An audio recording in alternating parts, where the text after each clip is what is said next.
सामान्यांच्या जीवन वाटा ध्येयानेच्या प्रेरित होत्या, जाणून घेऊ आपण त्यांचा जगा वेगळा प्रवास आता.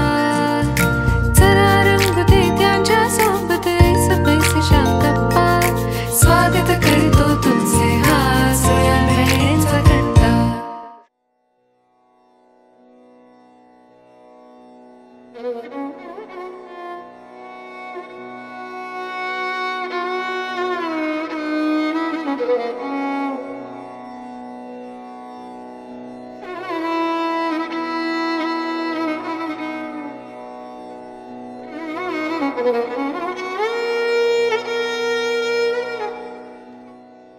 सारा अंधारच प्यावा, सारा अंधारच प्यावा, अशी लागावी तहान, अशी लागावी तहान एका साध्या सत्यासाठी, एका साध्या सत्यासाठी.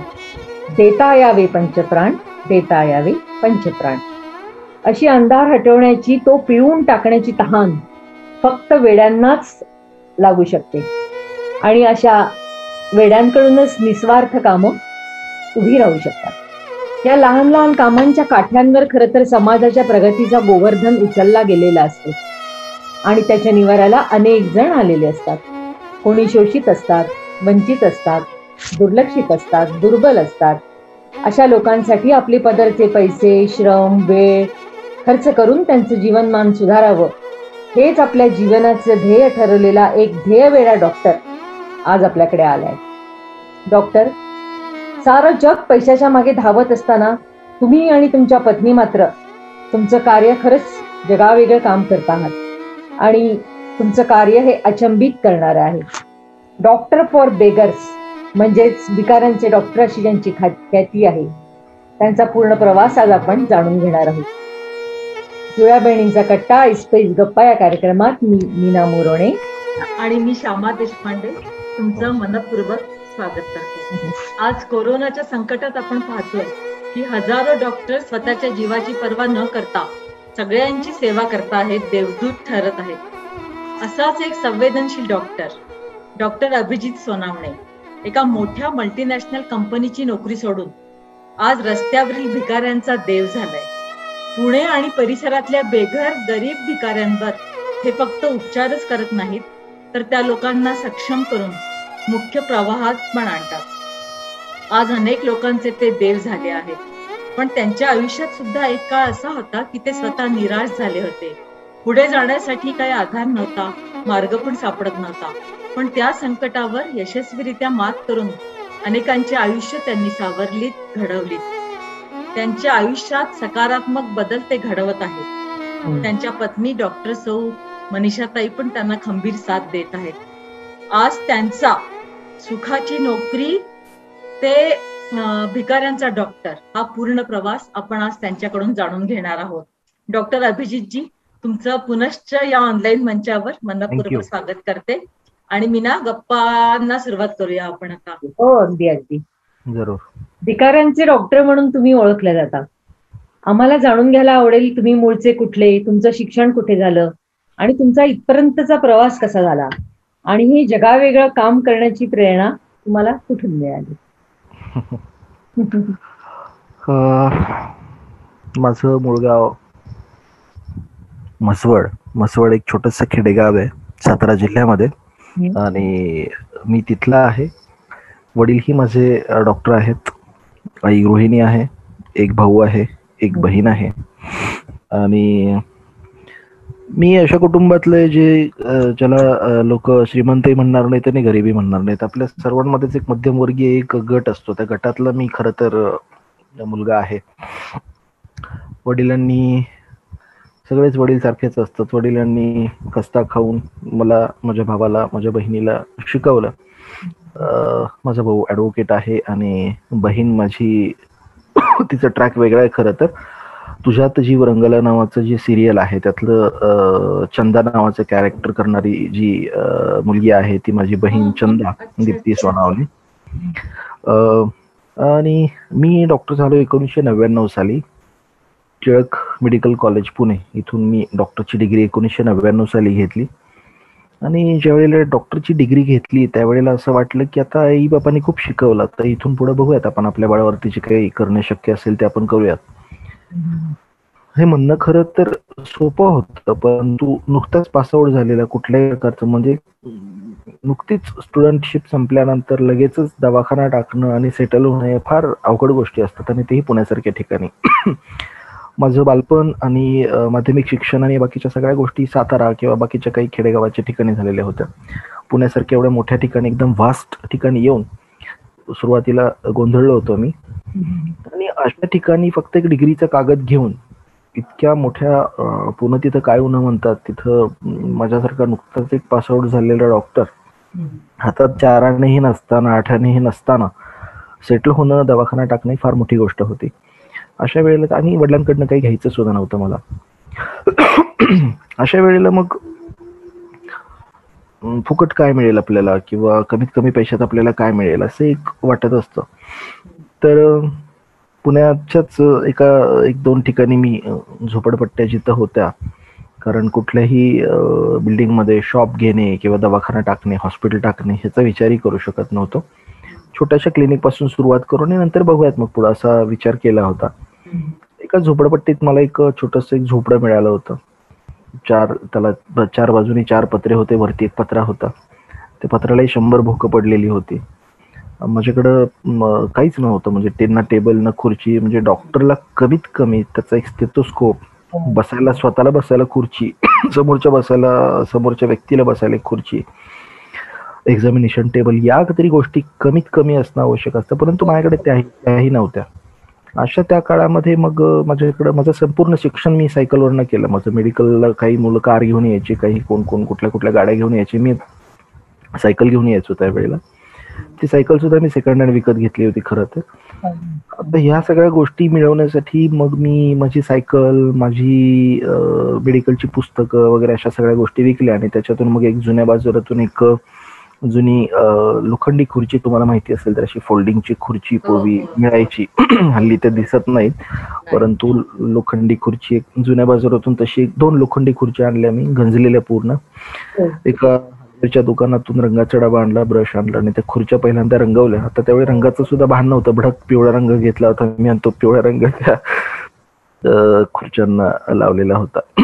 आणि मग तशा त्या 2 खुर्च्या, एक स्टेथोस्कोप आणि मित्राकडून मागून आणलेला स्टेथोस्कोप, अशा पद्धतीने मग त्या झोपडपट्टीमध्ये दवाखाना सुरू केला. पण माझ्याकडे एक्झामिनेशन टेबल नव्हतं. मग आमच्या घरातली जी सोलापुरी चादर होती त्याला 1-2 भोकं पडली होती. मग ती भोकं दिसणार नाही तशा पद्धतीने त्याची घडी घालून असं खाली टाकून द्यायचो. आईच्या काही साड्या होत्या जुन्या, त्या साड्या मग असे पडदे म्हणून लावले बाहेर त्या पत्र्याला, की जेणेकरून तिथले होल्स दिसून नयेत म्हणून. वरचा जे छतावरचा जो पत्रा होता त्यालाही होल पडलेले होते, पावसाळ्यात सगळं पाणी यायचं. मग वरनं एक प्लास्टिकचं कापड आणून टाकलं. अशा पद्धतीने आमचा तो दवाखाना चालू केला. तर तुम्ही विचार करा की पुण्यासारख्या ठिकाणी जिथे एवढे छान छान हॉस्पिटल्स आहेत, जिथे एवढे छान छान पॉश सगळ्या गोष्टी आहेत, तिथे माझ्यासारख्या झोपड्यातल्या दवाखान्यात कोण येणार. परंतु दवाखानाही झोपडपट्टीत असल्यामुळे तिथलेच लोक यायचे माझ्याकडे, नाही असं नाही, परंतु फी घेणं म्हणजे 1 रुपया 2 रुपये 3 रुपये अशी फी द्यायचे, काही लोक द्यायचे नाहीत, असं रडत खडत काहीतरी सुरू होतं. आणि असं एक साधारण 6-8 महिने वर्षभर वगैरे काढल्याच्या नंतर मला एका आजीने सल्ला दिला की अरे बाळा, हा जमाना सगळा होम सर्व्हिसचा आहे, तू कशाला असला हा दवाखाना टाकून बसला, एक तर तुझ्याकडे खुर्ची नाही, काही नाही. त्याच्यापेक्षा तिने खूप छान मला एक आयडिया दिली. ती म्हटली की हल्ली गोष्टी सगळ्या कशी घरपोच मिळतात ना, तसं तू सुद्धा जर घरपोच डॉक्टरकी जर केलीस तर छान होईल. म्हणजे कसं, आपल्या सगळ्या औषधं गोळ्या घ्यायच्या नाही, लोकांच्या घरोघरी जायचं आणि त्यांनाच जर त्यांच्याकडे पेशंट कुणी आजारी असेल तर त्यांच्याच घरात जाऊन पेशंट चेक करायचं. तुला टेबल खुर्ची, एक्झामिनेशन टेबल असली काही गरज कधी पडणारच नाही. आणि मला ती आयडिया खूप त्या आजीची खूप आवडली, छान वाटली मला ती आयडिया. न शिकलेली बाई, परंतु हा जो व्यवहारीपणा जो असतो हा खरं त्यांच्याकडे असतो. सुशिक्षित नव्हती ती, परंतु सुसंस्कारित मात्र नक्की होती. हो. तर तिने मला ही आयडिया दिली आणि म्हटलं पण हे सगळं असलं हे पुण्यात नाही चालायचं, म्हणून मग मी पुण्याच्या बाहेर एक छोटंसं खेडेगाव आहे, त्या खेडेगावामध्ये काहीतरी लटपटी खटपटी करून एक सेकंड हँड मोटरसायकल विकत घेतली आणि त्या मोटरसायकलवरती एक 3-4 बॅगा भरून माझं सगळं गोळ्या औषधं वगैरे जे काय ते सगळं घेतलं आणि सकाळी 9 ते रात्री 9 पर्यंत मी त्या खेडेगाव होतं, बागायतदारांचं गाव होतं, म्हणजे खूप शोधलं होतं मी. बागायतदार आहेत, घराच्या बाहेर 2-2, 4-4 4 व्हीलर लागलेले, तिथं आपल्याला पैसे मिळतील असं मला वाटलं होतं सुरुवातीला. मग मी मोटरसायकलवरती हा संपूर्ण माझा दवाखाना, म्हणजे 3-4 बॅगा, इकडे एक डाव्या खांद्याला एक बॅग, उजव्या खांद्याला एक बॅग, पाठीवर एक बॅग आणि पोटावर एक बॅग, असं माझा तो घरोघरी फिरायचं होतं. गाव खेडेगाव. आता गंमत अशी की माझी उंची जवळपास 6 फूट आहे, परंतु माझं ज्या वेळेला मी पासआउट झालो त्यावेळी वजन माझं 36 किलो होतं. आज वजन माझं उंची 30 आहे आणि वजन माझं आज 80 किलो आहे. आता आजचा हा 80 किलो जर तुम्ही कम्पेअर जर केलं आणि त्यावेळेचं 36 किलो, म्हणजे निम्म्यापेक्षाही कमी. असं एक काटकोळा, केस वाढलेले, काळा सावळा एक मुलगा आणि पायामध्ये स्लीपर किंवा चप्पल असायची, मित्रांची किंवा वडिलांची पॅन्ट अल्टर केलेली असायची, ती पण ढगळी असायची, त्याला काही बेल्ट नसायचा, कधी चेन पण नसायची काही वेळेला. मग ती चेन नाही आपल्या पॅन्टला म्हणून शर्ट असं सोडलेला असायचा. असा तो गबाळा अवतार आणि अंगावर 4 बॅगा, पायात स्लीपर आणि लोकांचे दारं वाजवायचो आणि एखादी मावशी दार उघडायची ती मला विचारायची कोण आहे बाबा तू? मी म्हणायचो मी डॉक्टर आहे. आता डॉक्टर ह्या कुठल्याही प्रतिमेमध्ये न बसणारा असा मी, खाली ती खालून वरपर्यंत अशी मला बघायची की खाली पायाची स्लीपर घातली, पॅन्ट कुठं ढगळी, पॅन्ट कुठं घातलंय, शर्ट कुठं घातलंय, अंगावरती एवढ्या बॅगा, केस विस्कटलेले, काळं सावळं एक पोरगणी एवढं हाडकुळीत, म्हणजे एखादं काठी असावी तसं एखादं बुजगावणं जसं असतं सेम तसंच होतं ते. आता ह्या बुजगावण्याला कोण डॉक्टर म्हणणार होतं खरं तर त्या काळामध्ये. तर लोक मला घरातच येऊ द्यायचे नाहीत मुळात, डॉक्टर म्हणून सांगितलं तरी. लोकांना भीती वाटायची. कोण पुणेरी भामटा म्हणतात, पूर्वी एक शब्द होता पुणेरी भामटा. लोकांना वाटायचं हा कोणीतरी एखादा बहुरूपी वगैरे कोणीतरी असेल आणि आपल्या घरात येईल, काहीतरी एखादी वस्तू उचलेल आणि जाईल पळून. त्याच्यामुळे लोक घरातच येऊ देत नव्हते.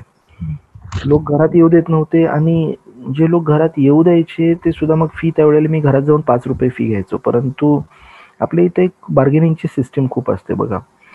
लोक कितीही पैसे सांगितले तरी त्याच्यात काहीतरी कमी काटछाट काही होते का? 12 रुपये सांगितलं तर 10ला देतो का? 10 सांगितलं तर 8ला देतो का? 8 सांगितलं तर 7ला. तसं मी सांगायचो 5 रुपये फी झाली, त्यावेळेला तिथले लोक माझ्या हातावर रुपया 1.5 रुपये ठेवायचे आणि म्हणायचे काय रे एवढे 5 रुपये होतात का कुठे, हे घे 2 रुपये. आणि असं करत मी सकाळी 9 ते रात्री 9 पर्यंत फिरायचो. एकतर लोक घरात घेत नव्हते, घरात जे घेतील ते 5 रुपयाच्या बदल्यात रुपया 1.5 रुपया ठेवायचे, उधारी का ठेवायचे, पुन्हा घेऊन जाऊन सांगायचे. मग मी ते 2-2, 3-3 रुपये मिळवण्यासाठी त्या एकेका घरात 50-50 वेळेला फेऱ्या मारायचो. मावशी द्या पैसे, मावशी द्या पैसे, काका द्या पैसे, काकू द्या पैसे. पैसे त्या हस्तगायत काही मिळाले नाहीत.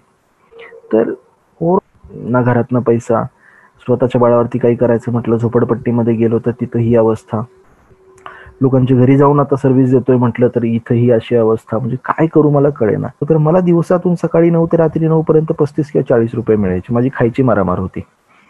आणि सगळ्या ह्या अशा गोष्टी. बरं, ह्याच्यातून भरीत भर म्हणून म्हणजे काय, मी म्हटलं ना की एकदा एक गोष्ट चुकत गेली की क्रमानं त्या गोष्टी चुकत जातात. त्याच काळात एवढं सगळं स्वतःकडे काही नसताना त्याच काळात मनीषाशी लग्न केलं. इट वॉज लव्ह मॅरेज, परंतु त्या काळात ते लग्न केलं. म्हणजे एकतर स्वतःकडे काही नव्हतं, त्याच्यात अजून एका व्यक्तीला मी घेऊन आलो होतो डोक्यावरती. म्हणजे आता खाणारी तोंड 2 झाली होती, पैसे शून्य होते. तिने तिच्या परीने काय काय काय काय करायला सुरुवात केली, मी माझ्या परीने काय काय करायला सुरुवात करत होतो, पण कुठं यश येत नव्हतं, म्हणावं तसं होत काहीच नव्हतं. अशा वेळेला मी खूप डिप्रेस होऊन, तिथे एक मंदिर असायचं, त्या मंदिराच्या बाहेर मी बसून राहायचो, विचार करायचे की आपल्याला पैसे कमवण्यासाठी काय करता येईल. त्या काळात मला तिथे एक आजोबा भेटले. लोक त्यांना भिकारी म्हणायचे. आणि येता जाता जे काही घरातलं शिळं नासकं असेल ते त्यांना द्यायचे. कोणी 2-5 रुपये द्यायचे, कोणी कपडे द्यायचं, कोणी काहीतरी द्यायचं. असं मी ते ऑब्झर्व करायचो त्यावेळेला. एके दिवशी ते आले आणि त्यांना कळलं मी डॉक्टर आहे. ते मला म्हटले माझे गुडघे दुखतात, हे दुखतात, काही औषध आहे का? मी त्यांना औषध दिलं आणि मला म्हटलं किती फी झाली? मी म्हटलं नाही, फी काही नाही झाली बाबा तुमची, तुमची काय फी घेऊ म्हटलं, तुमची काही नाही झाली फी. तर त्यांनी खिशात म्हणजे त्यांच्या ते पोतडीमध्ये हात घातल्याने जेवढे मुठीमध्ये पैसे येतील तेवढे माझ्या हातात ठेवले. तर साधारण 15 का 17 रुपये होते ते. मी म्हटलं ठीक आहे बाबा, पैसे द्यायचेच आहेत तर मग माझी फी 5 रुपये, मी उरलेले पैसे त्यांना परत करत होतो. तर ते म्हटले की अरे बाळा, तुला खरी गरज आहे आता पैशांची, मी बघतोय तुझं हे की गाव छोटंसं, छोट्या गावात लगेच गोष्टी कळतात, तुला खरी गरज आहे ह्या पैशांची. मला म्हाताऱ्याला काय लागतं, मला लागतं खायला, ते लोक मला आणून देतात, कपडा लत्ता मला करायचंय काय, आणि पैसे तर आपल्या गावाच्या काही मिळत पण नाही, तर हे पैसे तू तुझ्याकडे ठेव. आणि ही व्यक्ती, ज्याला लोक भिकारी म्हणतात, ती व्यक्ती समोरच्या माणसाचं मन जाणून तुला गरज आहे माझ्यापेक्षा जास्ती म्हणून तू हे ठेव, हे बोलायला सुचलं कुठून त्यांना, किंवा हे आलं कुठून त्यांच्याकडून. मग खरंच श्रीमंत कोण आहे याच्यामध्ये, की ज्यांच्याकडे 4 गाड्या आहेत ती लोक श्रीमंत आहेत, की ज्याच्याकडे काहीच नाही, अंगावर कपडा सुद्धा नाही, परंतु तो म्हणतो तुला गरज आहे तू हे ठेव. खरं गरीब कोण आणि खरा श्रीमंत कोण? म्हणजे नुसता पैसा असणं ही श्रीमंती नसते, पैसा असणं ही श्रीमंती नसते. या बाबांकडे तर पैसे नव्हते तरी सुद्धा ते मनानं खूप श्रीमंत होते. जे श्रीमंत आहेत असं समजून मी ज्यांच्या घरात जात होते ते खरे दरिद्री होते. आणि त्या एका घटनेने मी त्यांच्याकडे ओढला गेलो ह्या सगळ्या गोष्टींमुळे. आणि मग नंतर मी त्यांच्याशी चर्चा करायला लागलो, बोलायला लागलो, गाठ पडायला लागली आमची. आणि त्या चर्चेतून मला असं जाणवलं की बाबा हे हायली एज्युकेटेड होते, ही वॉज वेल एज्युकेटेड, ते खूप उच्च शिक्षित होते. आणि कर्नाटकामध्ये त्यांची 2 हॉटेल्स होती, आणि त्यांच्या भावाने आणि त्यांच्या मुलाने त्यांना त्या प्रॉपर्टीतून बेदखल केलं होतं, आणि त्यांची अशी अवस्था केली होती, आणि त्यांना घराच्या बाहेर काढलं होतं. म्हणून कर्नाटकामध्ये लोक ओळखतात, तर मग पोराचं इन्सल्ट आणखीन जास्त होऊ नये त्याच्यासाठी ते आपल्या महाराष्ट्रात फिरत फिरत फिरत फिरत फिरत आले होते, आणि इथं त्यांची आणि माझी अशी भेट झाली. हे ऐकून मला खूप शॉक बसला खरं तर. आणि आम्ही ऑटोमॅटिकली एकमेकांकडे ओढलं गेलो. म्हणजे त्यांच्या आयुष्यात एका मुलाची कमी होती, आणि माझ्या आयुष्यात माझी फॅमिली होती, सगळं होतं, तरी सुद्धा मला कुठेतरी जो आधार हवा होता मला तो त्या बाबांमध्ये दिसला. आणि जसं समदुःखी एकत्र येतात तसं ते बाबा माझ्याकडे एक मुलगा म्हणून ओढले गेले, आणि मी सुद्धा त्यांच्याकडे ऑटोमॅटिकली ओढला गेलो. वैचारिक दिशा त्यांच्याकडनंच मिळाली का मग तुम्हाला? वैचारिक दिशा ही त्यांच्याचकडून मिळाली असं म्हणता येईल खरं तर. तर मी त्यांना नेहमी असं म्हणायचं की बाबा मला पैसे कमवायचे काहीतरी मार्ग सांगा तुम्ही. म्हणायचं ॲलोपॅथी असते, होमिओपॅथी असते, नॅचरोपॅथी असते, अमुक अजून आयुर्वेद ही सुद्धा एक पॅथी आहे, बऱ्याच पॅथी आहेत. तर ते मला म्हणायचे की या सगळ्या पॅथींनी माणसाचं फक्त शरीर बरं होतं, मन बरं होत नाही. मन जर बरं करायचं असेल तर सिम्पॅथी आणि एम्पॅथी नावाच्या आणखीन 2 पॅथी आहेत. 2 पॅथी वापरायला शिकतो. नुसता डॉक्टर म्हणून ॲलोपॅथी किंवा होमिओपॅथी किंवा आयुर्वेदपॅथी ही वापरू नकोस. कुठंतरी सिम्पॅथी आणि एम्पॅथी वापरायला सुरुवात कर, तेव्हा तो ऑटोमॅटिकली चांगला माणूस होऊन लोकांच्या नजरेत येशील. मला ह्या गोष्टी पटायच्या नाहीत, समजायच्या नाहीत. मला आणखीन एक त्यांनी गोष्ट खूप महत्वाची सांगितली. मी जिथं नेहमी जातो तिथे बोलतो. ते मला म्हणायचे की बाळ, आयुष्य आपलं काय असतं, तर आयुष्य आपलं फक्त 3 पानांचं असतं. पहिल्या पानावर जन्म लिहिलाय, 3ऱ्या पानावर मृत्यू लिहिलाय, मधलं एकच पान म्हणजे आपलं आयुष्य. मग मधलं एक पान म्हणजे तरी काय? तर काही लोक असतात जी स्वतःचा विचार करत रात्रभर जागी असतात. माझ्या बायकोचं कसं होईल, माझं कसं होईल, सॅलरी वाढेल का, इन्क्रीमेंट वाढेल का, इन्क्रीमेंट होईल का, घर आहे अजून एक मोठा बंगला होईल का, एक गाडी आहे दुसरी होईल का, रात्रभर स्वतःचा विचार करत असतात. आणि काही लोक असे असतात गाडगे बाबांसारखी, बाबा आमटेंसारखी, जे नेहमी दुसऱ्यांचा विचार करत रात्रभर जागी असतात. यांचं कसं होईल, त्यांचं कसं होईल, त्यांचं कसं होईल, त्यांच्या स्वतःच्या विचाराचा कुठेही लवलेश नसतो. तर जी माणसं स्वतःसाठी रात्रभर जागत असतात त्यांच्या जागण्याला म्हणायचं जागरण. परंतु जी माणसं दुसऱ्यांचा विचार करत रात्रभर जागी असतात त्यांच्या जागण्याला म्हणायचं जागृती. हे जागरणापासून ते जागृतीकडेचा प्रवास म्हणजे आपलं आयुष्य असतं. ही गोष्ट मला त्यावेळेला त्या बाबांनी सांगितली होती. पेपर मी बघायला सुरुवात केली, आणि अगदी एक खालच्या अगदी ज्याला एक छोट्याशा पदावरची अशी एक म्हणू आपण अशी एक नोकरीचं मला ॲडव्हर्टाईज दिसली. त्यांना डॉक्टर हवे होते आणि तिथं सॅलरी मात्र खूप कमी होती. नॅचरली फारशा डॉक्टरांनी तिथं काही अप्लाय केलेला नव्हता. मला मात्र खूप गरज होती, मी अप्लाय केला. मला इमिजिएटली ती नोकरी सुद्धा मिळून गेली. ही गोष्ट आहे साधारण मध्य 2000, मिड 2000. मी 1999 ते 2000 मध्यापर्यंत म्हणजे साधारण वर्ष 1.5 वर्ष त्या बाबांच्या सहवासात होतो. एका इंटरनॅशनल ऑर्गनायझेशनची एक पेपरमध्ये एक ॲडव्हर्टाईज आली होती. तिथेही अगदी छोट्याशा पदावरती त्यांना एक डॉक्टर हवे होते काम करणारे, डॉक्टर नाही पण एक व्यक्ती हवी होती काम करणारी. त्यांना पगार तिथेही खूप कमी होता, परंतु माझ्या आधीच्या संस्थेपेक्षा मात्र बऱ्यापैकी होता तो पगार. मी तिथेही अप्लाय केलं तर इतरांसाठी तो इतरांना कमी वाटला असावं कदाचित. तिथं अर्जही भरपूर आले होते तरी माहीत नाही मला, परंतु माझं सिलेक्शन झालं त्या इंटरनॅशनल ऑर्गनायझेशनच्या त्या छोट्याशा पदावरती. आणि मी त्या पदावरती रुजू झालो. अगदी तन मन आणि धन जीवा पाड लावून मी तिथं काम केलं. मला पहिल्या वर्षी एक प्रमोशन मिळालं, दुसऱ्या वर्षी एक प्रमोशन मिळालं, तिसऱ्या वर्षी एक प्रमोशन मिळालं, चौथ्या वर्षी एक प्रमोशन मिळालं आणि 5व्या वर्षी सुद्धा मला प्रमोशन मिळालं. त्या संस्थेच्या हिस्ट्रीमध्ये, फार जुनी संस्था आहे ती, त्या संस्थेच्या हिस्ट्रीमध्ये सलग 5 वर्ष प्रमोशन मिळणारा अजूनही आजतागायत मीच आहे. 5वं वर्ष जे काही 5व्या वर्षी मला जे काही प्रमोशन मिळालं त्या 5व्या प्रमोशनला मी संपूर्ण महाराष्ट्राचा हेड झालो होतो. मला महाराष्ट्र प्रमुख म्हणून मला त्या इंटरनॅशनल ऑर्गनायझेशन मध्ये मला संधी मिळाली. आणि मग महाराष्ट्र प्रमुख झाल्यानंतर आयुष्याची सगळी गणित बदलत गेली. त्यावेळेला माझं ओव्हरऑल इन्कम, माझं एकट्याचं ओव्हरऑल इन्कम दरमहा 5 लाख रुपये होतं. माझी सॅलरी असेल, बाकीच्या गोष्टी असेल, सगळ्या गोष्टी असतील. सहज भाजीला पण जाऊन यावं तसं सहज मग कुठेतरी फॉरेनला जाऊन येत होतो मी. कधी एकदम नेपाळला, कधी इकडं अनंत देश, आता मला आठवत सुद्धा नाही तितक्या देशांमध्ये फिरलो या संस्थेच्या निमित्ताने. माझ्या संस्थेचं हेड ऑफिस USA ला आहे, त्या निमित्ताने USA ला सुद्धा जाणं येणं होत असायचं. अनेक देश फिरलो.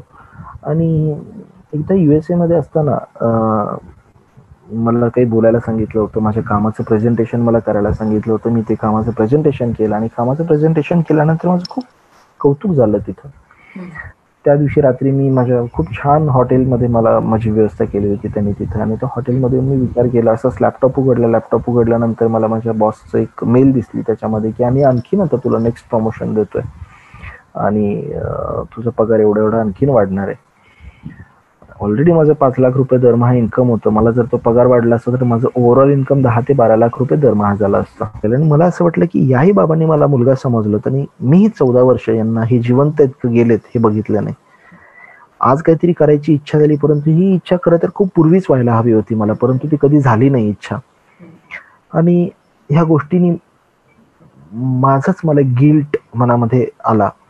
आणि ते जिथं बसायचे भीक मागायला त्या ठिकाणी मी जाऊन बसलो पुन्हा. आणि त्यांनी त्या काळात बोललेल्या ज्या काही गोष्टी आहेत ह्या सगळ्या गोष्टी मला तिथं त्या आठवल्या आणि त्यावेळेला समजल्या सुद्धा. मला त्याचे अर्थ लागत गेले. अच्छा यांना हे म्हणायचं होतं, अच्छा त्यांना ते म्हणायचं होतं. जे काही मला सांगितलं होतं त्यांनी की जागरण म्हणजे काय, जागृती म्हणजे काय, जागरणापासून ते जागृतीकडचा प्रवास म्हणजे आयुष्य. आता इतक्या दिवसाच्या इतक्या वर्षाच्या मॅच्युरिटी नंतर तेवढं एक शहाणपण आलं होतं ह्या शब्दांचा अर्थ कळायचं. एखादी घाणेरडी वस्तू धुतल्यानंतर ती स्वच्छ केल्यानंतर त्याच्यातून एक पॉझिटिव्ह एनर्जी मिळते किंवा आपले हात आणखीन स्वच्छ होतात. सिम्पॅथी, एम्पॅथी या सगळ्या गोष्टी हळूहळू कळायला लागल्या. आणि हे कळताना मला आठवलं आणि मला असं वाटलं की काय बाबा मी तुम्हाला काहीतरी रिटर्न करायला आलो होतो आणि तुम्ही आज नाही येत. आणि पुन्हा मला त्यांचा तो शब्द आठवला की गेम ऑफ सपोर्ट, मला जर कधी रिटर्न करायची वेळ आली तर मला कधीच काही रिटर्न करू नकोस. तुझ्या शेजारी जर कोणी गरजू असेल तर त्या गरजूला तू मदत कर. हे त्यांचे ते शब्द आठवले. आणि मग त्यावेळेला मी तिथं ठरवलं की आज जरी बाबा जिवंत असते तरी त्यांनी माझ्याकडनं काहीच परत घेतलं नसतं, तर त्यांनी मला निश्चित दुसऱ्याला काहीतरी मदत कर असं सांगितलं असतं. तर ठीक आहे, हे एक बाबा गेलेत, परंतु अजूनही अनेक अनंत असे बाबा असतील की ज्यांना त्यांच्या मुलांच्या हाताची किंवा एखाद्या माणसाच्या हाताची किंवा प्रेमाची गरज आहे. मी ह्या बाबांना नाही देऊ शकलो, परंतु मी जे आता उरलेले जे लोक आहेत त्या लोकांना तरी देऊ शकेन. आणि जर मी या लोकांना जर काही द्यायला लागलो तर ही बाबांना त्या खरी श्रद्धांजली ठरेल असं मला वाटलं. आणि मी नेहमी असं म्हणतो की ते बाबा वारले, त्यांचा जीव गेला, ते वारले, परंतु जाताना एक भिक्षेकरांचा डॉक्टर जन्माला घालून गेले. मी माझं आयुष्य त्या बाबांनी बदलवलं. आणि त्यावेळेला मग मनीषाशी विचार करून आणि सगळ्या ह्या गोष्टी करून मी 15 ऑगस्ट 2015 साली माझा जॉब सोडला आणि तेव्हापासून भिक्षेकरांचे डॉक्टर म्हणून रस्त्यावरती आलो आणि रस्त्यावरती या लोकांचा एक प्रतिनिधी म्हणून काम करतो. बापरे, किती थक्क झालं मन. तुमचा काय दिनक्रम असतो डॉक्टर, मग कामाचं काय स्वरूप असतं? माझ्या कामाचं स्वरूप सुरुवातीला तर मी या लोकांसाठी काय करायचं हे मलाही माहित नव्हतं खरं तर. मी काय करू यांच्यासाठी असं मला वाटत होतं सुरुवातीला, की मी काय करू शकतो यांच्यासाठी असं मला वाटत होतं. आणि कसं असतं की एक आपल्याला एक थोडंसं पद, पैसा, प्रतिष्ठा आलं की एक उगीच आपल्याला वाटतं आपण खूप कुणीतरी मोठे झालो आहोत किंवा असं काहीतरी वाटायला लागतं. मलाही त्यावेळेला तसं वाटायचं की आपण महाराष्ट्राचे हेड आहोत आणि असं तसं. एक एक कुठेतरी तो इगो असतोच प्रत्येकाच्या मनामध्ये, छुपा का असे ना, परंतु तो असतो एक इगो. तर मी आता हे भिक्षेकरांसाठी किंवा ह्या अशा लोकांसाठी, निराधारांसाठी काहीतरी करायचं म्हणून बाहेर तर पडलो, पण असं जाणं, त्यांच्यात डायरेक्टली जाणं खूप अवघड होतं खरं तर. धाडस होत नव्हतं माझं सुद्धा. मग मी सुद्धा कॅप, गॉगल, रुमाल आणि स्वतःला ओळखणार नाही तशा पद्धतीने मी जाऊन दुरून यांना ऑब्झर्व करायचो. या लोकांना मी यांच्याशी बोलण्याचा प्रयत्न करायचो. हे लोक बोलायचे नाहीत माझ्याशी आणि हेडीस फिडीस करायचे मला सुद्धा. मला जास्त जवळ येऊ द्यायचे नाहीत. त्याचं कारण असं की त्यांना असं वाटायचं की मी कोणीतरी पेपरमधलं बातमीदार असेल आणि काहीतरी बातमी करेन, किंवा त्यांना असं वाटायचं की मी पोलीसचा कोणीतरी असेल आणि पोलीस लोक अटक करतात ना भीक मागताना, तर आम्हाला हे उचलतील किंवा हे करतील असं वाटायचं. म्हणून मी दुरून त्यांना ऑब्झर्व करायचो. आणि दुरून ऑब्झर्व करताना मला ताई एक असं जाणवलं, एक असं लक्षात आलं की आपण जशा लोकांना जसे भेटीची अपॉइंटमेंट देतो, जशी आपण एखाद्याला वेळ देतो, तसं आपण देवांना सुद्धा वेळेमध्ये बांधून ठेवलंय बघा, वारामध्ये बांधून ठेवलंय आपण. तुम्हाला जाणीव होईल या गोष्टीची की आपण सोमवार दिलाय शंकराला, मंगळवार दिलाय देवीला, बुधवार गणपती, गुरुवार साईबाबा स्वामी समर्थ दत्ताला, शुक्रवार दिलाय आपण अल्लाहला, शनिवार दिलाय मारुतीला आणि रविवार दिलाय येशूला. ज्या दिवशी ज्या देवाचा वार असतो तिथे भक्तांची गर्दी खूप जास्त असते. कुठल्याही सोमवारी तुम्ही शंकराचं मंदिर बघा, तुडुंब गर्दी असते. मंगळवारी देवीचं बघा, गुरुवारी कुठल्याही साईबाबा स्वामी समर्थ आणि दत्ताचं मंदिर बघा, तुडुंब गर्दी असते. शनिवारी कुठलंही मारुतीचं मंदिर बघा, शनीचं मंदिर बघा, रविवारी कुठलंही चर्च बघा, भरपूर भयंकर गर्दी असते. ज्या दिवशी ज्या देवाचा वार तिथं भक्तांची गर्दी जास्त असते, आणि जिथं भक्तांची गर्दी जास्त असते तिथं बाहेर भीक मागणाऱ्यांची गर्दी सुद्धा भरपूर असते. तुम्ही ऑब्झर्व करा इथून पुढे. माझ्या दृष्टीने मला दोघंही सारखेच वाटतात, भक्त सुद्धा आणि भिक्षुकरी सुद्धा. त्याचं कारण असं की भक्त मंडळी मंदिराच्या आत मागत असतात आणि भिक्षुकरी मंडळी मंदिराच्या बाहेर मागत असतात. कोणीतरी कुठेतरी मागतच असतं, कोणी आत मागतं, कोणी बाहेर मागतं. मी या बाहेरच्या लोकांसाठी काम करतो. तर आता तुम्ही दिनक्रम विचारला, तर मी काय करतो की मी सकाळी 9:30ला घर सोडतो आणि 4 वाजता घरी येतो. मी आता ही जी मंदिराची स्ट्रॅटेजी जी सांगितली, तर मी सोमवारी 4 ते 5 शंकराच्या मंदिराच्या बाहेर जाऊन बसतो. मंगळवारी देवीच्या, बुधवारी गणपतीच्या, गुरुवारी साईबाबा स्वामी समर्थ दत्ताच्या, शुक्रवारी मशिदींच्या बाहेर जाऊन बसतो, दर्ग्यांच्या बाहेर जाऊन बसतो, शनिवारी शनी आणि मारुतीच्या मंदिराच्या बाहेर जाऊन बसतो. आणि ही जी भिक्षेकरी मंडळी जी बसलेली आहेत, मग त्यांच्यातच दिवसभर उठतो, बसतो, खातो, पितो आणि त्यांना वैद्यकीय सेवा देतो, त्यांच्या सुखदुःखात सामील होतो आणि या लोकांना वैद्यकीय सेवा देतो रस्त्यावरती. पूर्वी जसं आम्ही बॅगा घेऊन फिरायचो 4-5, आज सुद्धा मी 4-5 बॅगा घेऊन फिरत असतो. आज माझ्याकडे जवळपास 200 ते 250 किलोच्या बॅग्स मी मोटरसायकलवरती घेऊन माझे फिरत असतो.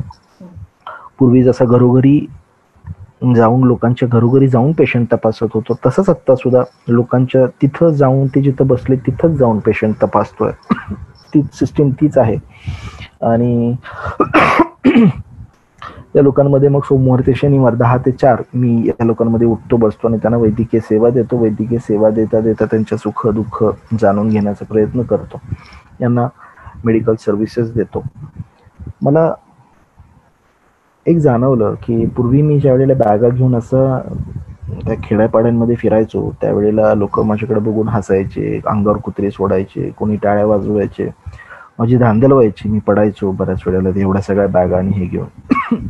त्यावेळेला मी एक जोकर झालो होतो.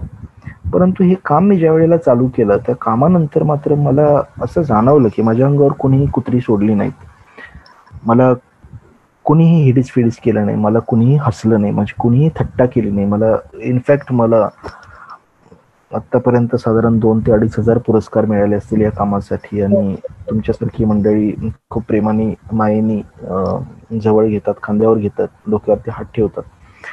मी विचार करायचो काही वेळेला की मी पूर्वी बॅगा घेऊन फिरत होतो, त्यावेळेला लोक हसायचे, अंगावर कुत्री सोडायचे आणि मी त्यांच्यासाठी एक जोकर झालेलो, मनोरंजनाचं साधन झालेलो. आज मी पुण्यासारख्या ठिकाणी एक डॉक्टर, अंगावर अशा एवढ्या बॅगा आणि हे घेऊन सगळ्या अशा फिरत असतो सगळीकडे. आजही माझा अवतार काही खूप छान नसतो रस्त्यातला, कारण दिवसभर फिरून माझ्याही अंगातलं त्राणी गेलेलं असतं. माझं शर्ट कुठं, तर पॅन्ट कुठं, तर चप्पल कुठं, ती चप्पल कधी, असाच अवतार असतो आत्ता सुद्धा माझा. मग मला खूप वेळा प्रश्न पडायचा की तेव्हा का लोक हसायचे मला आणि मग आत्ता का हसत नाहीयेत. तेव्हा का मनोरंजनाचं साधन झालं आणि आता मी लोकांचं मनोरंजनाचं साधन का नाही. उलट हे काम करताना मला अवॉर्ड देतात लोक, कुठं कुठं भाषणांना याला बोलवतात आणि अजून किती कौतुक होतं. मग तेव्हा का नाही माझं कौतुक झालं आणि आत्ताच का कौतुक होतं याचा खूप विचार केला. त्यावेळी मला अशी जाणीव झाली की त्यावेळेला मी ज्या वेळेला बॅग घेऊन फिरत होतो तेव्हा स्वतःच्या पोटासाठी फिरत होतो. आज मी जो काही बॅग घेऊन फिरतोय हा दुसऱ्याच्या पोटासाठी फिरतोय. ते महत्वाचं आहे. आणि ही गोष्ट माझ्या आयुष्यात आहे खूप मोठा धडा आहे माझ्यासाठी की माणूस तोच, अवतार तोच, बॅगा त्याच, फक्त हेतू वेगळा आहे. आधीच्या हेतूमध्ये मी होतो, आत्ताच्या हेतूमध्ये तुम्ही आहात. ह्या मी पासून तो तुम्ही पर्यंतचा जो प्रवास आहे हा प्रवास मी जगतोय आणि अशा पद्धतीने सुरू आहे हे. पण मग खूप अविस्मरणीय प्रसंग घडत असतील ना तुमच्या या कामामध्ये, एखादा ऐकायला आवडेल आम्हाला. हो, खूप अविस्मरणीय, खूप चांगले आणि वाईट प्रसंग घडतात. आता आयुष्यात एखाद्याला मदत करू म्हणजे तो प्रसंग सांगण्याच्या आधी बॅकग्राऊंड सांगतो तुम्हाला, मग त्या प्रसंगाचं हे कळेल. आयुष्यात काम सुरू केलं त्यावेळेला आयुष्यात एखाद्याला मदत करू असं म्हणता म्हणता एकाचे 2, 2चे 4, 4चे 8, 8चे 16 कधी झाले मला कळले नाही. आणि आता ह्या 5 वर्षामध्ये हे 6वं वर्ष, या 6 वर्षामध्ये साधारण 1100 लोक मला अटॅच आहेत. 1100 लोकांना मी रस्त्यावरती सेवा देतोय. ही वैद्यकीय सेवा देतोय. वैद्यकीय सेवा देत असताना मला छान वाटायचं वैयक्तिकरित्या की चलो मी छान करतोय काहीतरी, असं एक आपल्याला पण वाटत असतं ना कुठेतरी की. तर मला असं वाटायचं की मी छान करतोय. आता तुम्ही बघितलं तर मेडिकल सर्व्हिसेस खूप महागड्या झालेल्या आहेत सगळ्या, परंतु माझ्या भिक्षेकरी समाजाला 4 आणेही 1 पैसाही त्यांना खर्च करावा लागत नाही. 2, 4, 5, 10 लाखापर्यंतचे ऑपरेशन्स असू देत किंवा आणखीन काही असू देत,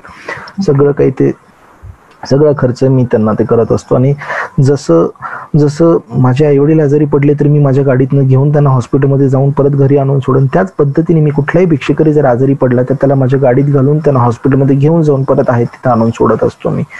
तर या सगळ्या गोष्टी चालू आहेत, या सगळ्या गोष्टी करतोय आणि छान वाटायचं मला की इतक्या महागड्या सर्व्हिसेस मी यांना मोफत देतोय, पूर्णतः मोफत देतोय. आणि एक स्वतःला एक आत्मिक समाधान ज्याला आपण म्हणतो ते मिळायचं मला. परंतु हे करत असताना सुद्धा एक पॉइंट असा आला की तिथे सुद्धा मला डिप्रेशन यायला लागलं. म्हणजे काय झालं की मी जेव्हा हे मेडिकल सर्व्हिसेस द्यायचो तेव्हा हे मेडिकल सर्व्हिसेस देताना म्हणजे एखाद्याला जर पाय नसेल तर मी त्याला पाय द्यायचो, आर्टिफिशियल फूट द्यायचो. एखाद्याला जर हात नसेल तर हात द्यायचो त्यांना आर्टिफिशियल.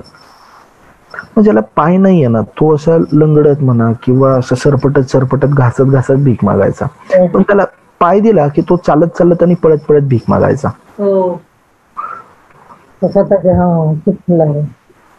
ज्याला 1 हात होता, दुसरा हात नव्हता, तो एका हाताने भीक मागायचा आणि त्याला दुसरा हात दिला की तो 2 हाताने भीक मागायला लागला. मग मला असं वाटायला लागलं एका पॉइंटला की यार मी हे जे काही करतोय काम हे भीक मागण्यासाठी मी यांना स्ट्रेंथन करतोय का, भीक मागण्यासाठी मी यांना मदत करतोय का, की तुम्ही निरोगी राहा आणि भीक मागा. स्वतःच्या पायावरती अजून उभा राहण्याचा विषयच नव्हता. परंतु तुम्हाला पाय नाहीत मी पाय देतो पण भीक मागा व्यवस्थित, हात नाही मी हात देतो परंतु भीक मागा, तुम्ही आजारी आहात मी तुम्हाला बरं करतो परंतु तुम्ही भीक मागा. असा मी मेसेज देतोय का असं मला वाटायला लागलं. आणि मला वाटलं यार आपण काय करतोय हे कामाची, या माझ्या कामामुळे यांच्या आयुष्यात काय बदल घडला तर काहीच नाही. खरा बदल काय घडला, ठीक आहे 50 वर्ष जगायचे तर 70 वर्ष जगतील, पण पुढची 20 वर्ष जिवंत राहून सुद्धा काय केलं त्यांनी तर भीकच मागितली. म्हणजे आयुष्य त्यांचं वाढवलं तुम्ही, परंतु वाढवून फायदा काय झाला त्याचा त्यांना तर काहीच नाही, शून्य. आधी भीक मागत होते, आजही भीक मागतात, उद्याही भीकच मागतील.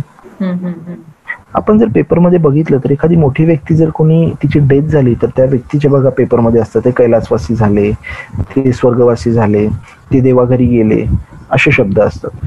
परंतु ज्याला काही किंमत नाही समाजाच्या दृष्टीने अशी जर एखादी व्यक्तीची डेथ झाली तर तिच्यासाठी काय शब्द असतात, तो मेला,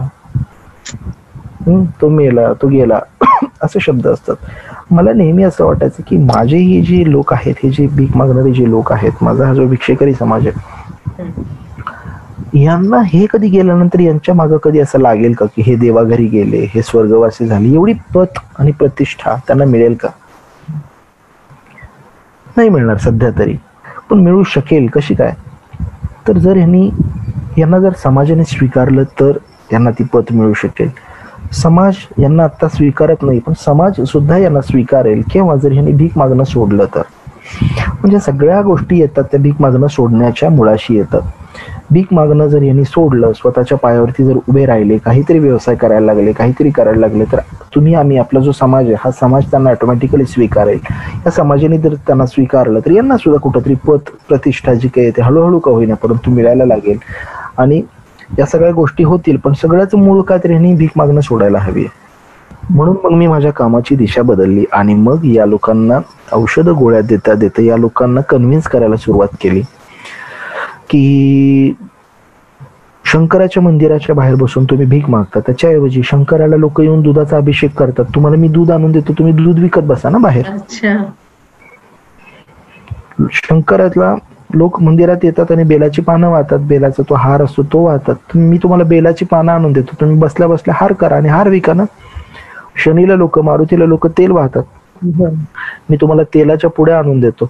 जर एखाद्या मंदिराच्या बाहेर बसून तुम्ही भीक मागू शकता तर एखाद्या मंदिराच्या बाहेर बसून तुम्ही काम का नाही करू शकत? बसून भीक मागू शकता तर बसूनच काम करायचं, हरकत काय आहे त्याच्यासाठी?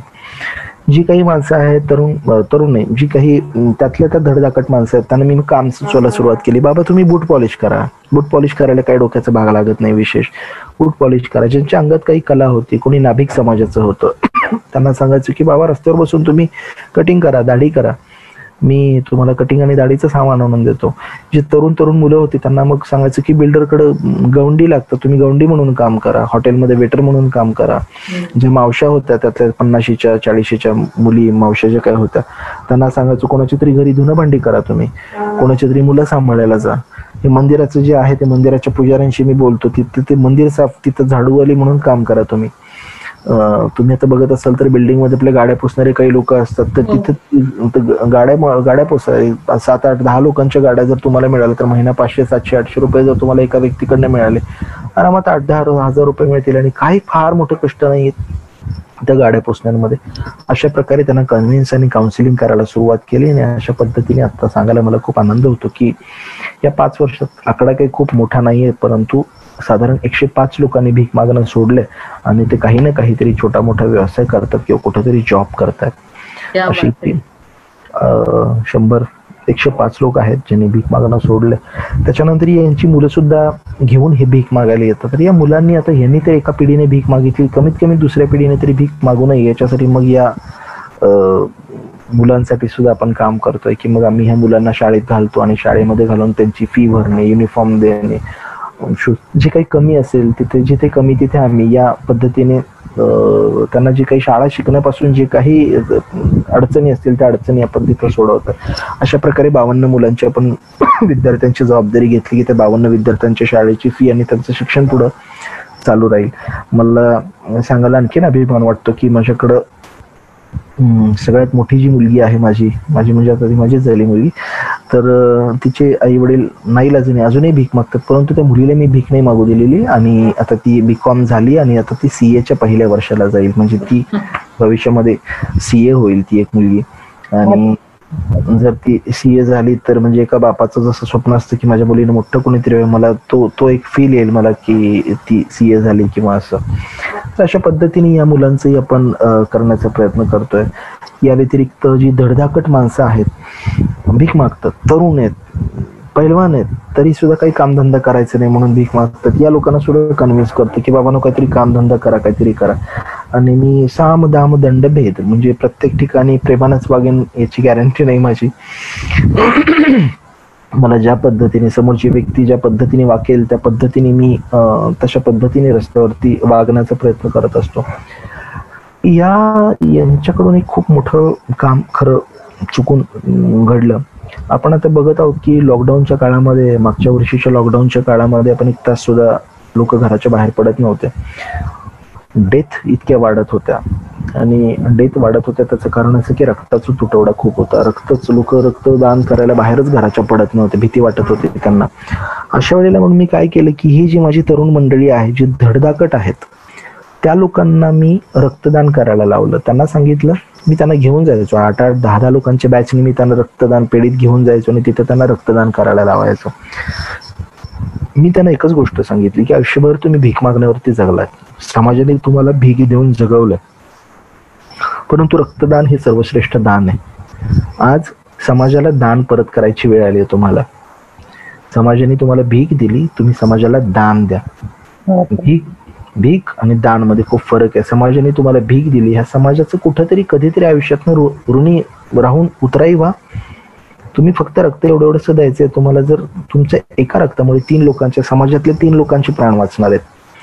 त्यांनी भीक दिली, आपण त्यांना दान करूयात. हे परत आपण कुठेतरी कधीतरी परत करायला शिकूयात. आणि काहीच आपल्याला पैसे द्यायचे नाहीत, काहीच करायचं नाही, काहीच करायचं नाही. आपण आपलं फक्त रक्त द्यायचं, जे परमेश्वराने आपल्याला दिलेलं आहे, निसर्गाने जे दिलेलं आहे, हे रक्त आपल्याला परत करायचंय त्यांना. आणि या पद्धतीने माझ्या भिक्षुकांनी, ह्या जगातला पहिला उपक्रम असेल मला वाटतं, माझ्या भिक्षुकांनी 4-4, 5-5, 6-6 लोकांच्या गटागटाने आम्ही जाऊन रक्तदान केलं.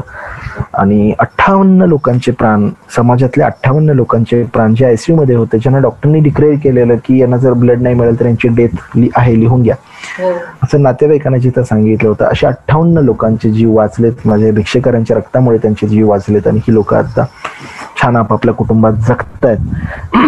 याची कुठेही नोंद नाही, याची कुठेही काही हे नाही, परंतु एक त्यांच्या मनात ती नोंद आहे. आणि कुठं नोंद होत असेल तर मला माहित नाही, ती एक नोंद आहे की भिक्षुकांच्या रक्तावरती ही आता 57-58 समाजातली माणसं मृत्यूच्या दारातून परत आलेली आहेत. त्या व्यतिरिक्त माझ्याकडे बरीचशी अशी माणसं आहेत की जी 60-65च्या पुढची आहेत, ज्यांना अबकडे सुद्धा येत नाही. ही नोट 10ची का 5ची येते पण त्यांना कळत नाही, काहीच व्यवहार नाही, काहीच नाही. अशी काही लोक आहेत. आता यांनाही मला याच्यातून बाहेर काढायचं, यांनाही काहीतरी स्वतःच्या पायावरती उभं करायचं. पण अशा लोकांना नोकऱ्या देऊ कुठून नाही. भले भले मोठे मोठे ग्रॅज्युएट आणि मोठे मोठे डिग्री असणारे लोक सध्या बेकार आहेत. आणि ज्याला काहीच वाचता येत नाही, लिहिता येत नाही, काही नाही, वयात सुद्धा नाही, अशा लोकांना मी कुठल्या कामाला लावू. हे सगळं करत असताना खरं तर मी गाडगेबाबांचा भक्त आहे, फॉलोअर आहे, त्यांचे विचार मी जगतोय. तर मला एक जाणवलं की गाडगेबाबा पूर्वी जिथं जायचे तिथं हातात खराटे घेऊन जायचे आणि ते गाव सगळं स्वच्छ करायचे झाडून. मग काय हरकत आहे आपण सुद्धा करायला, असं माझ्या डोक्यात एक विचार आला. आणि मग मी काय करायला सुरुवात केली की आठवड्यातले 1 वार मी खराटा घेऊन फिरत असतो. जिथं जिथं घाण आहे तिथं तिथं मी स्वतःच ते साफ करायला लागतो. मी जेव्हा साफ करायला लागतो तेव्हा मला साफ करतोय हे बघताना माझी जी भिक्षुकरी मंडळी आहेत, म्हणजे मी त्यांना दिसेल अशाच पद्धतीने ते हे करत असतो की त्यांना मी दिसेल अशा पद्धतीने मी एखादी ठिकाणची स्वच्छता करायला लागते. आणि मला बघून ते मग धावत पडत येतात, अरे डॉक्टर तुम्ही नका करू, तुम्ही नका करू, आम्ही करतो. आणि असं मग मी त्यांना करायला लावतो की अच्छा ठीक आहे, तुम्ही पण करा, मी पण करतो. माझ्या बरोबर मी 30-40 खराटे घेऊन गेलेलो असतो. आणि चला मग आपण, तुम्ही पण करा, मी पण करा, असं करत मग डॉक्टर करतोय, मला काय लाजायची गरज, असं त्यांना वाटायला लागतं. आणि मग 1, 2, 3, 4, 6, 8, 10 करत आज माझ्याकडे 45 लोकांची मी बॅच तयार केली आहे. आणि ही बॅच आता ठरलेलं असतं आमचं की आता आपण XYZ ठिकाणी अमुक दिवशी अमुक आपण जायचं. सगळं सोहम ट्रस्टच्या अंडर करतो. सोहम ट्रस्ट ही नावाची संस्था मी स्थापन केली. सोहम माझ्या मुलाचं नाव आहे, तेच नाव संस्थेला दिलेलं आहे. आणि या माध्यमातून आपण मग अशा 45 लोकांच्या, आता ह्याला अजून छान वाटावं त्याच्यासाठी काय केलं, ह्या 45 आणि ह्या सगळ्या महिला आहेत, सगळ्या ह्या मावश्या आहेत, आज्या आहेत, ह्यांना छान वाटवून अजून काय केलं, त्यांना मस्त एक कॅप दिली मी, जसे ते सिक्युरिटी गार्ड्स किंवा पोलीस घालतात तशी एक छान कॅप दिली आहे. त्याच्यानंतर एवढे कोपरापर्यंत असतात ते ग्लोव्ज दिलेले आहेत, छान टी शर्ट दिलाय, उन्हाळा आला की त्यांना गॉगल सुद्धा देतो उन्हात काम करताना. त्यांना एक खूप छान एक फिलिंग येतं मस्त, आणि दुसऱ्यांना बघायलाही आणि आम्हाला बघायलाही, आणि मुळात त्यांना ते काम करायला छान वाटतं. मग तुम्ही तुमच्या डोळ्यापुढे आणा ती खराटा पलटण म्हणजे टीम, खराटा मारणाऱ्या लोकांची टीम. तर खराटा पलटण असं नाव दिलं, तर ती खराटा पलटण असते आमची, त्याची कवायत करत एका लाईन मध्ये शिस्तीमध्ये जात असते. जिथं कुठं घाण आहे, अस्वच्छता आहे, कचरा आहे, तिथं मी आणि हे माझे लोक आम्ही असं गटागटाने जाऊन तिथं सगळे साफसफाई करत असतो, सगळं छान तिथं करत असतो. आणि हे लोक बघा आज सगळ्या या टी शर्ट घालून, गॉगल घालून, कॅप घालून, शूज घालून, हातात ग्लोव्ह घालून आणि हातात खराटा घेऊन असं मस्त दिसत असतात त्या सगळ्या आज्या. आणि या सगळ्या आणि त्यांनी काम केलं की मग संस्थेला मिळणारे जे काही डोनेशन आहे, संस्थेला मिळणारे जे काही पैसे, त्या पैशातून मी त्यांना पगार देतो. या लोकांनी केलेल्या कामाचा मोबदला आपण त्यांना देतो आणि मग त्यांना त्यांच्यावर बिंबवतोय. बघ, भीक मागून तुला किती वेळात एवढे पैसे मिळाले असते का? एवढंच नुसतं जर असं छोटासा झाडू मारलं की तुला किती पैसे मिळाले?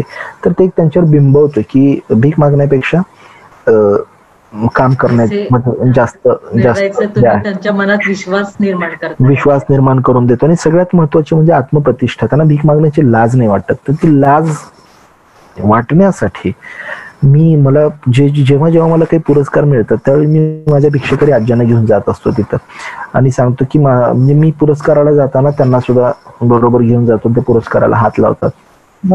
मला फेटा घातलं तर मी माझ्या आज्यांनाही घाला म्हणून सांगतो फेटा. मला बांधणार असं मला नाही बांधलं तरी चालेल, त्या आज्यांना फेटा बांधा माझ्या. मग नॅचरली काय होतं की जेव्हा हे आज्या माझ्या मागं पुढे ज्यावेळी असतात एखाद्या कार्यक्रमामध्ये, त्यावेळी मला जेवढा रिस्पेक्ट मिळतो तेवढाच त्या आज्यांना सुद्धा रिस्पेक्ट मिळतो ऑटोमॅटिकली. म्हणजे एरवी बघा तुम्ही जर भीक मागणारी व्यक्ती जर जवळ आली तर आपण हटकतो, ए चल चल चल चल चल. परंतु मग त्यांना जाणीव होते की डॉक्टर बरोबर आपण राहिलो किंवा आपण जर काम केलं तर लोक आपल्याला हाकलत नाहीत, आपल्याला किती फेटे घालतात, आपल्याला नारळ देतात, शाली देतात, प्रतिष्ठा मिळते. त्याच्यामुळे मला जिथं जिथं शक्य असतं तिथे तिथे मी माझ्या भिक्षकरी लोकांना घेऊन जात असतो. नॅचरली मी जर प्रमुख पाहुणा असेल तर मला पहिल्या रांगेत बसवतात आणि माझ्या बरोबर आलेली लोक आहेत म्हणून त्यांनाही पहिल्या रांगेमध्ये तिथं मान मिळतो. म्हणजे सांगायचं हेतू काय की ज्या व्यक्तींना अशा कार्यक्रमाच्या गेटवर सुद्धा कोणी येऊ दिलं नसतं, उभं केलं नसतं, अशा व्यक्तींना जेव्हा पहिल्या रांगेत बसायचा मान मिळतो तर मी प्रत्येक वेळेला त्यांना सांगतो हे का झालं, तुम्ही का बरं पहिल्या रांगेत बसले आता, तर तुम्ही काम करता म्हणून. भिकाऱ्यांना, भीक मागणाऱ्या लोकांना कोणी पहिल्या रांगेत बसवलं असतं का? नसतं बसवलं. पण आज का बसवलं? कारण आज तुम्ही काम करताय, माझा हात धरलाय आणि आपण सगळे मिळून काम करतोय म्हणून हा तुम्हाला मान मिळतो. डोक्याचा फेटा बांधलाय, तुम्हाला नाही बांधला, तुम्हाला बांधलाय. का बांधलाय? एरवी तुम्हाला कोणी फेटा बांधला असता का? नसता बांधला. नारळ म्हणजे काय म्हणूया आपण, ते शाल आणि श्रीफळ देऊन वरती बोलवून त्यांचे सत्कार करतात. डॉक्टर व्हिडिओ त्याच्यामध्ये कोणी तुमच्या गालावर हात फिरवत आहेत, भिक्षकरी आशीर्वाद देत आहेत, किती छान टचिंग येते आणि तुम्हाला लाड करून विश्वास संपादन. येस. आता या शिवजयंतीला ना बघा, शिवजयंतीची शिवाजी महाराजांची पालखी असते. ही पालखी उचलायची कोणी, ह्याच्यात फार मोठी हे असते. तुम्ही का आम्ही मोठे, तुम्ही मोठे वगैरे वगैरे. अर्थात त्या लोकांचा हा मोठेपणा आहे की शिवजयंतीच्या कार्यक्रमाला माझ्या जे हे 35-40 लोक जे आहेत, माझ्या ह्या महिला, माझ्या ह्या मावश्या खराटा पलटणच्या, सगळ्यांनी सर्वानुमते सांगितलं की या वेळचा पालखी उचलायचा मान डॉक्टरांच्या खराटा पलटणला द्यायचा. तर या शिवजयंतीला, जी आता शिवजयंती झाली, या शिवजयंतीला शिवाजी महाराजांची पालखी उचलण्याचा मान, पहिला मान माझ्या ह्या भिक्षकरी महिलांना मिळाला. त्यांना ढोल ताशाच्या गजरामध्ये त्यांचा सत्कार केला, त्यांना फेटे बांधले आणि त्यांना लोक येऊन त्यांना नमस्कार करून गेले. कार्यक्रम झाल्यानंतर पुन्हा त्यांना तेच सांगितले की हे का मिळालं सगळं तुम्हाला, कारण तुम्ही काम करताय म्हणून. एरवी तुम्हाला या आवारात सुद्धा कोणी येऊ दिलं नसतं. इथं ते शिवाजी महाराजांची पालखी उचलली, आयुष्यात तुमचा केवढा मोठा बहुमान आहे हा. या गोष्टी त्यांच्यावरती बिंबवण्याचा प्रयत्न करतो. असे बरेचसे उपक्रम चालू आहेत सोम ट्रस्टच्या माध्यमातून. एकतर औषधं देणे, औषधं देता देता त्यांना आत्मप्रतिष्ठा जागवून त्यांना काम करायला लावणे, त्यांच्या मुलाबाळांचं एज्युकेशन करणे, रक्तदान शिबिर अशा पद्धतीने घेणे, अशा प्रकारे हे सगळं सुरू आहे. तुम्ही मगाशी म्हटलं गालावर आणि डोक्यावरला हात फिरवतात. जगात प्रत्येकाला एकच आई असते आणि एकच बाप असतो, परंतु मला सांगायला खूप अभिमान आहे की मला कमीत कमी 200-300 आया आहेत आणि 200-300 आज्या आहेत, 200-300 बाप आहेत मला. आणि या वयात मला 200-300 मुलं सुद्धा आहेत. माझं रस्त्यावरचं हे कुटुंब आहे आणि माझ्या घरातले लोक जेवढे प्रेम नसतील करत, एवढी ही मंडळी माझ्यावरती प्रेम करतात. माझ्या कामामध्ये 2 माझे पाय आहेत, ज्या पायांवरती मी उभा आहे. एक म्हणजे समाज, म्हणजे तुम्ही सगळे लोक. शारीरिक, आर्थिक आणि मानसिक अशी मदत ह्या सोहम ट्रस्टला, संस्थेला मिळते. रस्त्यावरती काम करतो, लोक बघतात रस्त्यावरती काय चाललंय हे अभिजितचं, आणि त्याच्यामुळे विश्वासानं ते पैसे म्हणा किंवा शारीरिक, आर्थिक, मानसिक तिन्ही स्तरावरती हे समाज मला मदत करतो. त्याच्यामुळे एक माझा पाय जो आहे हा समाज, त्या पायावरती मी उभा आहे. दुसरा पाय आहे माझा मनीषा, हा दुसरा पाय आहे खरं तर. आणि मनीषा सुद्धा डॉक्टर आहे आणि मनीषा सध्या दवाखाना चालवते. अजून एक 2-3 ठिकाणी माझा जो काही मी जॉब सोडल्यामुळे माझ्या पगाराचा जो काही खड्डा पडलेला आहे हा खूप मोठा खड्डा आहे. खरं तर विचारणार होती घर कसं चालतं म्हणून. घर कसं चालतं तर प्रत्येक घरातला कर्ता पुरुष हा पुरुष असतो. सध्या माझ्या घरातलं कर्ता पुरुष ही माझी बायको आहे आणि मला त्याचा अभिमान आहे. पुण्य कार्य करताय तुम्ही. आणि त्याच्यामुळे माझ्या घरातली कर्ता पुरुष आता ती आहे, ती जी काही 2-4 ठिकाणी काम करते, सकाळी पहाटे 6 वाजल्यापासून ते रात्री 10-11 वाजेपर्यंत ती काम करते. आणि या कामामधून तिला जे काही पैसे मिळतात त्या तिला एवढं कष्ट करण्याची पैसे मिळवण्यासाठी गरज नव्हती. कारण मी 2015ला जॉब चढला. आतापर्यंत मला आणखीन प्रमोशन मिळून माहित नाही माझा पगार किती झाला असता. परंतु तिने मला त्यावेळी सांगितलं की ठीक आहे, आपण आपल्या गरजा कमी करूयात आणि जे काही जेवढं गरजेचं आहे तेवढाच आपण पैसा वापरू, तेवढाच खर्च करू. आणि अशा पद्धतीने तिला जे काही पैसे मिळतात त्याच्यातून तिच्या पैशातून माझं घर चालतं. मी 5 पैसे कमवत नाही सध्या आणि तिच्या पैशातून सगळं घर चाललंय. मला असं वाटतं माझ्यापेक्षा तिचं कौतुक जास्त आहे याच्यामध्ये. त्याचं कारण असं की मी फक्त डॉक्टर फॉर बेगर्स, फक्त भिक्षेकरी एवढ्या एकच डोक्याला लावून मी फिरतोय आणि तेवढंच एक काम आहे मला. दुसरं मी कुठलाच कशाचाच विचार करत नाही. परंतु आता तुम्ही एक महिला म्हणून तुम्हालाही जाणीव असेल की तिला प्रत्येक वेळेला भूमिका तिला बदलाव्या लागतात. म्हणजे तिला अनेक भूमिका कराव्या लागतात. तिला माझी बायको म्हणून सुद्धा समोर यावं लागतं, माझ्या मुलाची आई म्हणून सुद्धा समोर जावं लागतं, तिच्या सासू सासऱ्यांपुढे तिला सून म्हणून समोर जावं लागतं, बाहेर समाजामध्ये गेल्यानंतर डॉक्टर म्हणून समोर जावं लागतं, जिथं जॉब करते तिथं एक कर्मचारी म्हणून जावं लागतं, तिच्या आई वडिलांच्या तिथे तिला एक मुलगी म्हणून सुद्धा प्रेझेंट राहावं लागतं. तर ती अनंत भूमिका करते. मी एकच भूमिका करतो, ती म्हणजे डॉक्टर फॉर बेगर्स किंवा भिक्षेकारांचा डॉक्टर. तर माझ्या कामापेक्षा तिच्या कामाला मी सॅल्यूट करतो, सलाम करतो. कारण ती प्रत्येक वेळेला त्या भूमिकेत येऊन ती त्या भूमिकेला न्याय देत असते. ती माझी बायको पण, ती माझी आई पण. Thank you so much. निशब्द झालो आपण ना. क्षमा, एक श्लोक तुला आठवतो? आई आपली आमची आई म्हणते, नत्वये कामये राज्यम न स्वर्ग न पुनर्भवम, कामये दुःख तक्तानाम प्राणीनाम आर्तनाशनम. अशी तुम्ही सेवा करताय. इतकं म्हणजे निशब्द झालो तुमची आम्ही कथा स्टोरी सगळं ऐकून. समाजसेवा खूपच खरंच आहे. आज आपल्या समाजात, या जगात एवढ्याशा घरट्यात राहणारे आम्ही, माझीच सुख दुःख, माझीच कौतुक आणि त्याच अवडंबर माजवणारे आम्ही, कोणाला देण्याची वृत्ती नाही. नुसतं प्रत्येक गोष्ट माझ्या नावावरच हवी. मी माझं बस, नुसतं आपलं आमचं कोतेपण, आमच्यातलं मीच कधी संपत नाहीये. पण तुम्ही या लोकांना माझं म्हणताय, ज्या पद्धतीने तुम्ही हे काम करताय, तुमचा हा त्याग, निस्वार्थीपणे दुसऱ्याच्या दुःखावर तुम्ही फुंकर मारताय, त्यांना जगण्याची उमेद देताय. ज्यांचे जन्म मातीत माळले त्यांना तुम्ही अलगद झेलताय. तुमच्या समोर खरंच आम्हाला दोघींना नतमस्तक व्हावंसं वाटतंय. अगदी अगदी अगदी. या देव सदृश डॉक्टरला सलाम करताना शेवटी फक्त एवढेच म्हणते, ज्यांची बाग फुलून आली त्यांनी 2 फुले द्यावीत. खरंय. ज्यांचे सूर जुळून आलेत त्यांनी 2 गाणी द्यावीत. ज्यांच्या अंगणी ढग झुकले त्यांनी ओंजाळभर पाणी द्यावे. आभाळा एवढी ज्यांची उंची त्यांनी थोडे खाली यावे. ज्यांचे जन्म मातीत मळले त्यांना खांद्यावरती घ्यावे. डॉक्टर, आज तुम्ही वेळात वेळ काढून इथे आला. खरं तर असं वाटतं संपूच नाही, पण वेळेच्या अभावी तुम्हाला पुन्हा बोलायला तुम्ही नक्की या. आणि पुढच्या वेळेला मनीषाताईंना पण घेऊन या. आणि आमच्याशी गप्पा करायला तुम्ही आमच्या विनंतीला मान दिला त्याबद्दल खूप खूप धन्यवाद. थँक्यू.